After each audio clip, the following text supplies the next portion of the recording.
hello student আজিৰ এই ভিডিওটোত আমি অনুশীলনী 2.1 ৰ কোৱেশ্চন নম্বৰ 1 সলভ কৰিম ইয়াত কি কৰিব কৈছে চোৱা ইয়াত বহুপদৰ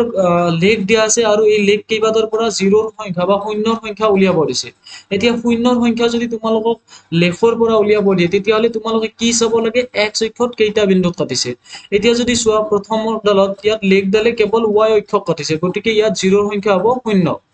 বা শূন্যৰ সংখ্যা হ'ব ইয়াত 0 তাৰপিছত x অক্ষক এইটোত কেৱল এটা বিন্দুত কাটিছে গতিকে ইয়াত শূন্যৰ সংখ্যা কিমান পাম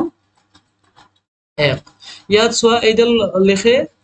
তিনিবাৰ কাটিছে x অক্ষক গতিকে ইয়াত শূন্যৰ সংখ্যা কিমান হ'ব 3 ইয়াত কেইটা বিন্দুত কাটিছে দুটা বিন্দুত কাটিছে গতিকে ইয়াত শূন্যৰ সংখ্যা 2 ইয়াত যদি চোৱা এটা দুটা তিনিটা চাৰিটা বিন্দুত কাটিছে গতিকে ইয়াত শূন্যৰ সংখ্যা হ'ব 4 ইয়াত কেৱল টাচ কৰিছে যদি টাচ কৰে তেতিয়াহলে আমি ইয়াক এটা ধৰিম ইয়াত দুই ঠাইত টাচ কৰিছে গতিকে ইয়াত 0 ৰ সংখ্যা কিমান হ'ব 2 ইয়াত যে দিয়া আছে এইকেইটা কোৱেশ্চনত 0 ৰ সংখ্যা কিমান হ'ব তোমালোকে কমেন্টত জনাবা থ্যাংক ইউ আজিৰ এই ভিডিওটো চোৱাৰ বাবে